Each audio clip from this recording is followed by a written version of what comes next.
Welcome back. So today we're going to be talking a little bit about the neck and how to deal with pain in the neck when it, is a pain in the neck. So I want to just start just by pointing out that sometimes the problem with the neck is not in the neck. So we're going to I have another video where we did some movement in the neck. So we're going to look at that, but we're also looking at the muscles in and around the neck. There are muscles that attach the back of your spine down to the vertebrae and down farther. There's muscles that attach down onto the shoulder blade and then down farther as well. There's muscles that attach down to the shoulder blade here. We've got muscles that attach from the jaw down to the collarbone and the breastbone and all kinds of muscles in here. So there's all kinds of stuff going on here down into here. So what goes on here can affect the neck, and then even farther down. So what goes on down here can affect the neck. So sometimes what's going on in the neck, it's not just the neck. Oh, and I should point out that the jaw can also be a contributor, especially if you have issues with your TMJ, your temporomandibular joint, and tension in here. There's muscles around in there too. So lots of different things that can contribute to the neck feeling uncomfortable or tight. So let's put pads in the way. And let's come to just taking a moment to kind of feel how your neck is today. So I did a whole nother video on these neck movements where once you've sort of found your settled, I'm just kneeling, you might be standing or sitting, and you find your breath, and you can just lean your head to one side and do a little gentle turn of your head, kind of like a no, shaking your head no, and come back to the center and do the same to the other side. And notice I can already see I'm trying to side bend a little bit, so there's some tightness there. Yeah, so feeling that. Noticing anything that you notice here, any sensations or sounds. I'm trying to move maybe in a range where that doesn't happen, but just noticing what that's like. And then we'll do the little turn of the head and a little nod, yes and no. So again, just tuning into what's going on in your neck, what's going on in your jaw, and the rest of your body. And then you can come back to this at the end to see if it feels any different. So come back to the center. Nice. So the first thing we're going to do is work between the shoulder blades because that's kind of most proximal to the neck. And we're also going to make sure that we're kind of keep nice and easy through the jaw, keep our breath solid. I am going to use a little thing called a spinal strip. Come a little closer so you can see it, which I purchased from my teacher at Functional Synergy. And I'm going to fold it, and it's going to go in between my shoulder blades. And personally, I like the spinal strip. I'm a fairly small person, so the width of this is almost perfect to fit between my shoulder blades. See, it's a little bit wide for this guy. And so I can really feel the edges of my shoulder blades against it. But it might be too narrow for you, or you might not like that sensation. So other things that you can do, I have a small rolled mat. So same thing, actually you can see this a bit better. And it's gonna go right at the bottom of my shoulder blades. So kind of opposite the bottom of my breastbone, or right around where my bra strap would be, if you happen to wear one of those. So you can see a little bit better with this color in my shirt. Yeah. And if you find even that is too much, because it might be too much for you, you can also play with blankets. So I have a blanket that I folded a few times, accordion folded, and you can use a set of blankets. You can play with the thickness, and again, sort of lining up. Your bum might be on the blanket or it might not be, and lining them up and finding more of a gentle incline and a little more support so it's not right in between your shoulder blades, yeah? So I think actually, although I said I would use the spinal strip, I think I will use my little rolled mat because you'll be able to see it a little bit better. And you'll also need a strap. So a strap or a tie, something that you can hold.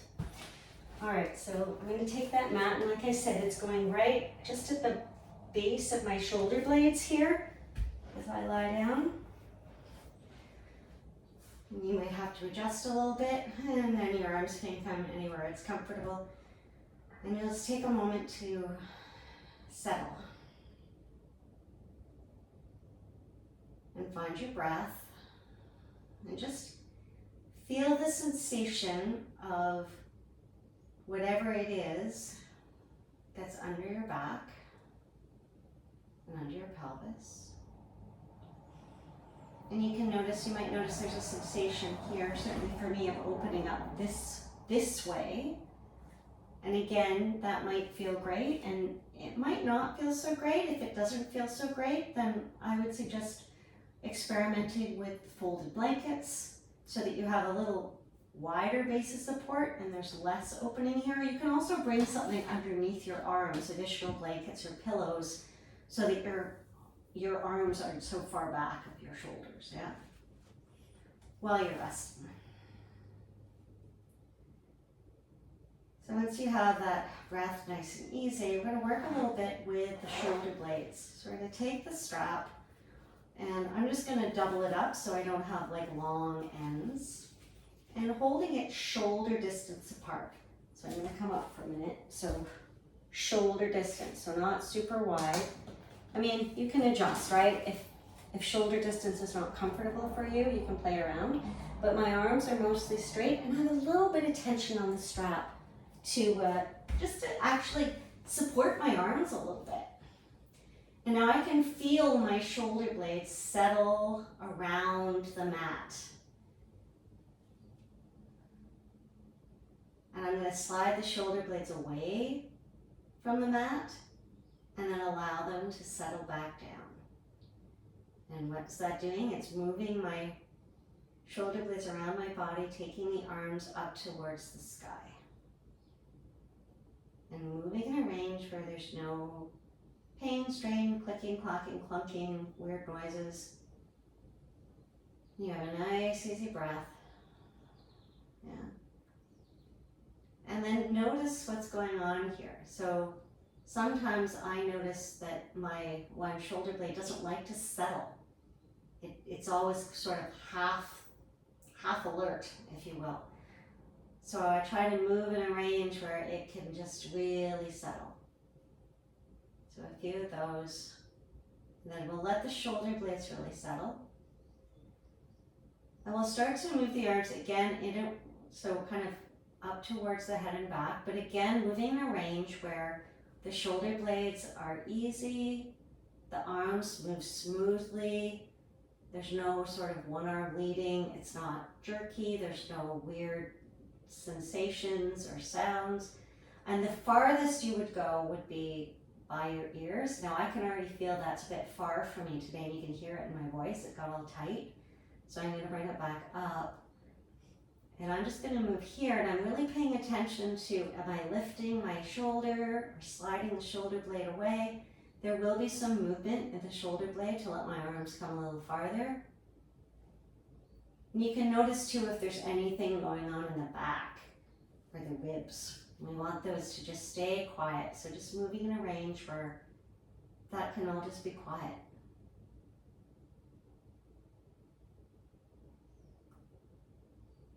And I'm going to set that down, pause for a minute.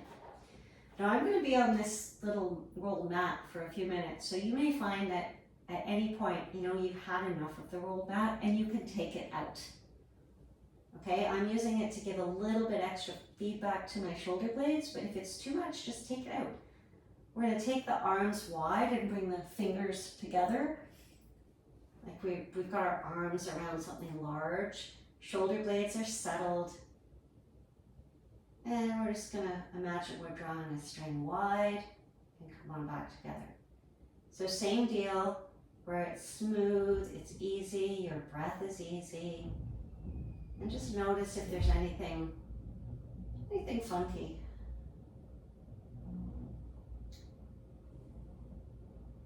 And when you've done that a few times, you can also play a little bit with rotation. So now we're working at the movement in the shoulder and allowing the shoulder blade to just relax.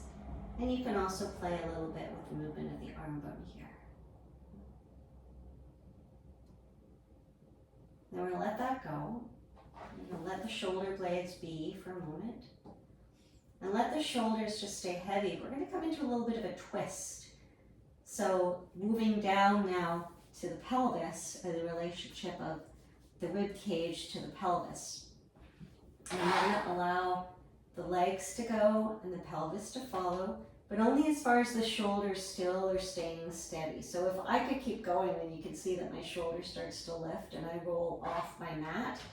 And maybe you can go that far, but maybe just try just going only as far as your shoulders stay steady. And come back to the center. Go to the other side. And again, just noticing anything else that's going on here. Sometimes I notice one arm tries to push to help me into the twist. And notice the movement of your leg bones, but also the movement of your pelvis relative to your ribs. In fact, sometimes what I like to do is play with, now I led with the legs, and now I'm going to lead with the pelvis and try and let the legs just stay coming out of the pelvis just like they were.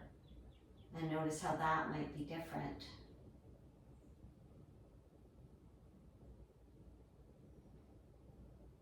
So maybe just a couple more of those.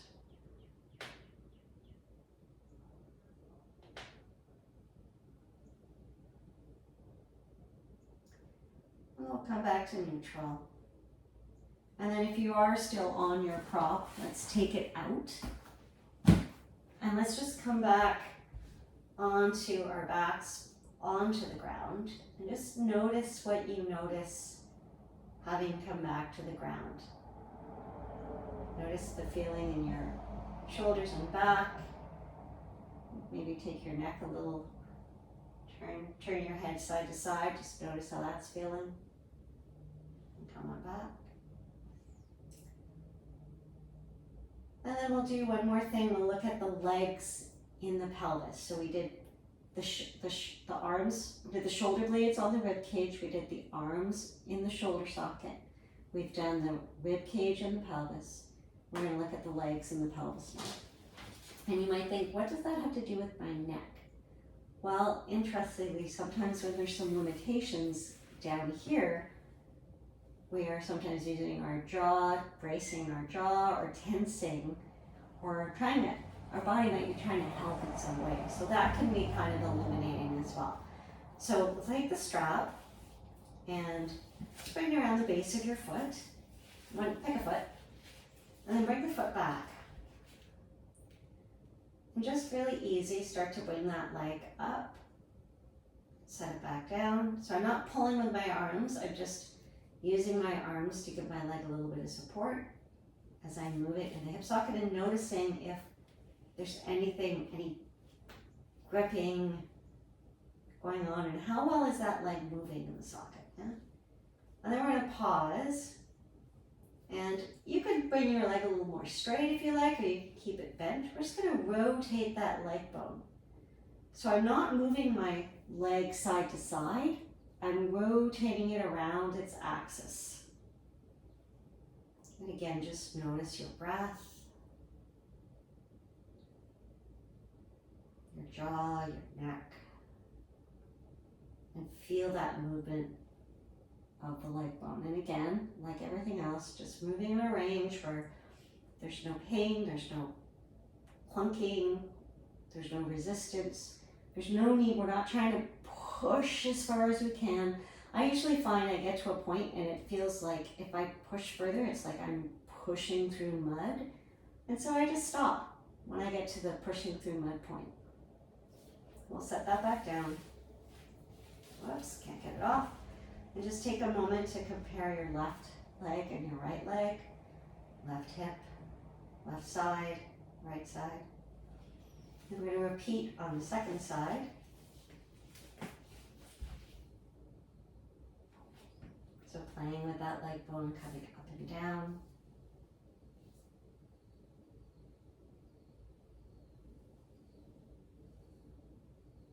And then pausing with it at about 90. Bent or straight, doesn't really matter because we're playing with the leg bone in the hip socket. So it's rotating. And basically turning it in and out, yeah?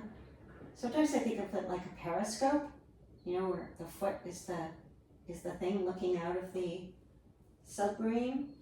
I've also heard it described as a crane, you know, with this is the base of the crane, and then the top part of the crane just sort of swings around. Yeah. And then we'll bring that back to me. And take a pause there.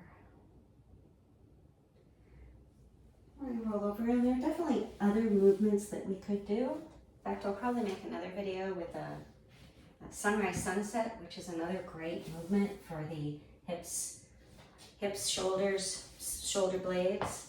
But let's just come back for a moment from what we just did and come back to that movement for the neck. So tilting the head side, a little back and forth,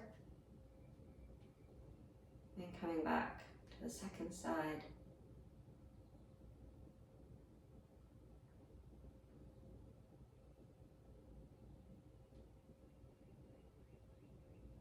And back to the center, and then the turn and the little nod. Just notice how your neck is feeling now.